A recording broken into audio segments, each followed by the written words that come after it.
Boa noite a todos, professor Ramos falando. Essa noite nós vamos falar sobre insatisfação. E para mim insatisfação é um dom e vocês vão entender o porquê que eu digo isso. Então vamos lá, características básicas da evolução humana: ansiedade de realizar cada vez mais e capacidade de planejar. O ser humano, ele evoluiu, ele chegou até onde chegou graças a essa insatisfação constante, tá? Essa vontade, essa ânsia de realizar cada vez mais. Junto com isso, você veio dotado da capacidade de planejar e realizar. O problema maior é quando a pessoa não usa essa capacidade, ok? Quando ela não desenvolveu, por algum motivo ela não está aplicando todo esse potencial de planejamento, essa capacidade de realização que ela tem.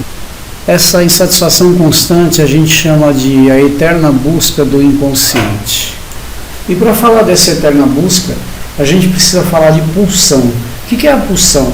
Ela é uma energia que pulsa constantemente no nosso corpo desde o momento que a gente nasce. E a nossa mente fica procurando maneiras de aliviar a pressão causada por essa pulsão. A pulsão é constante. A mente fica constantemente criando e gravando na memória a representação de satisfação, coisas concretas e abstratas que ela depois buscará para sentir prazer. E para explicar melhor isso, cabe a diferença entre instinto e pulsão, tá? O instinto, ele tem objeto de satisfação específico, já a pulsão não tem esse objeto. Olha só, o que é esse objeto específico? Por exemplo, o objeto específico da fome é o alimento. Então você está com fome, você procura um alimento, ok? Você está com sede, você procura um líquido para beber. Esses são objetos específicos. Já no caso da pulsão, é uma insatisfação que ela causa e a mente fica procurando alguma coisa que alivie essa insatisfação, mas ela não tem um objeto específico.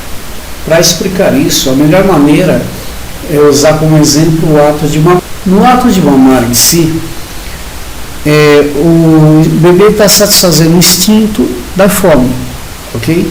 E ao mesmo tempo, ele estava com um certo incômodo que era essa fome, e quando ele mama, ele se satisfaz, ele se sente melhor. Então a mente dele causa uma representação de prazer no ato de sugar em si. E é por isso que muitas vezes ele já está satisfeito, ele não tem mais fome, mas ele continua incomodado ali e a gente dá a chupeta para ele e ele fica bem. Porque na verdade ele está sentindo falta do prazer da sucção, ele quer sugar algo e você dá a chupeta e isso deixa ele calmo. Essa é uma das primeiras representações que o inconsciente faz. E à medida que a gente vai crescendo, a gente vai procurando outras coisas, a gente vai associando e gravando na nossa memória tudo que nos gera prazer, para que quando aquela pulsão começar a exercer uma pressão muito grande pela gente, a gente procura normalmente fazer uma dessas coisas para se sentir melhor, ok? Para aliviar a pressão dessa. E no começo tudo é mais simples, né? Já falei da chupeta, tá? O sorriso também é uma coisa que causa prazer, né? O bebezinho adora dar e receber sorriso, brincar, a gente fica super feliz também quando vê um bebê sorrindo para a gente sorri para ele. O abraço do papai, e aqui vai mostrando a sofisticação da nossa mente à medida que a gente vai desenvolvendo, né? Porque veja só, a criança, ela começa a ver quando o pai chega, ele fica alegre, abraça, ela recebe carinho, tudo. E aí o que acontece? Ele também começa a associar, por exemplo, que toda vez que o pai chega, um pouco antes ele escuta o barulho de um carro na garagem. E aí ele começa a associar também prazer ao escutar um carro chegando na garagem, porque já imediatamente liga com a chegada do pai. A mente vai elaborando cada vez mais representações mais sofisticadas aí, ok? Por exemplo, a casa da vovó. Não é uma casa em si, é tudo que ela representa, todo aquele valor que ela tem junto com isso, tá? O abraço também, ele não é um simples envolver de braço em volta da outra pessoa. Ele representa amizade, carinho, reconhecimento. Brincar com os amigos também é outra coisa que nos gera muito prazer. E tudo isso o cérebro vai gravando. E quanto mais a gente cresce, mais sofisticado vai ficando as representações, ok? Você vê no caso aí, você começa a se interessar por vários tipos de esporte, Você começa a dar valor também a estar entre amigos, ser reconhecido num grupo. O próprio ato de fazer compra também tem um monte de valores ligados a esse ato, então é bem importante aí também. Jantar a dois, namorar. E aqui começa a entrar uma parte que a gente vai falar mais adiante, que é muito importante, que é a visão de futuro. Por que uma pessoa passa 3, 4, 5 anos, muitas vezes, trabalhando o dia inteiro, chegando sem jantar, indo para a faculdade, estudando, depois chegando em casa ainda revendo os livros e dormindo pouco, vários anos aí, para que ela faz isso? Porque ela sabe o valor, ela atribui muito valor a obter o certificado desse curso. Então é por isso que ela passa às vezes muitas dores em troca de um prazer maior que virá depois, tá?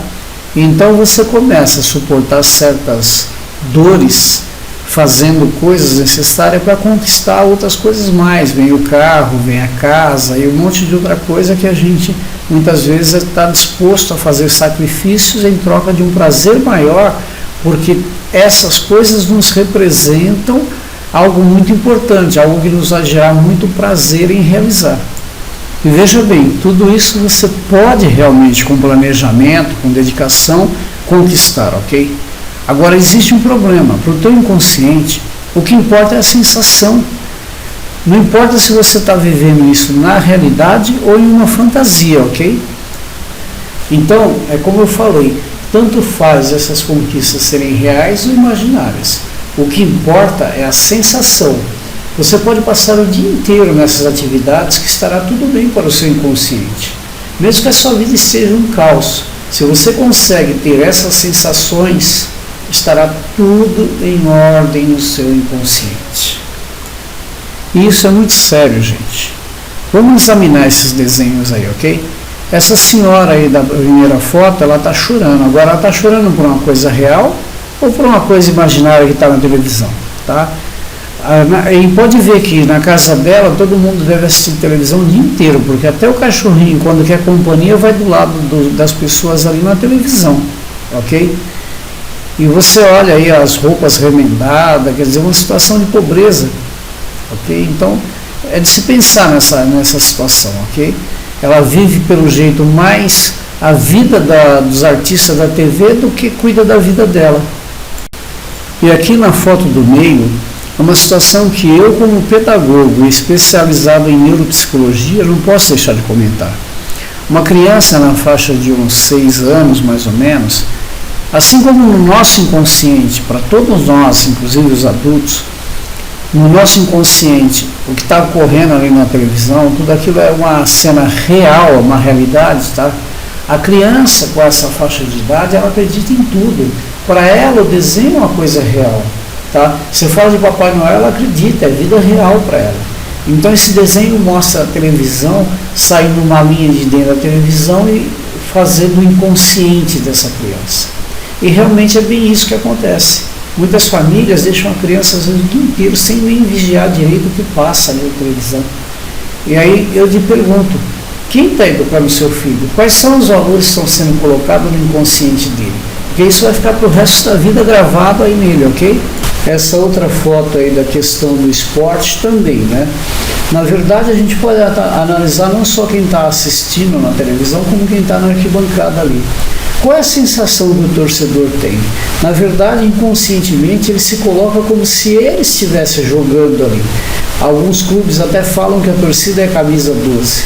Mas, na verdade, o cara que marcou o gol. E esse mesmo cara, no dia seguinte, se um outro time pagar um pouco mais, ele vai jogar no outro time sem preocupação nenhuma, ele é um profissional, tá? Não tem nada demais você se distrair, assistir um pouco de televisão, vendo seu time, indo no estádio. O problema é quando você fica a vida toda em cima disso e deixa de cuidar da sua vida, ok?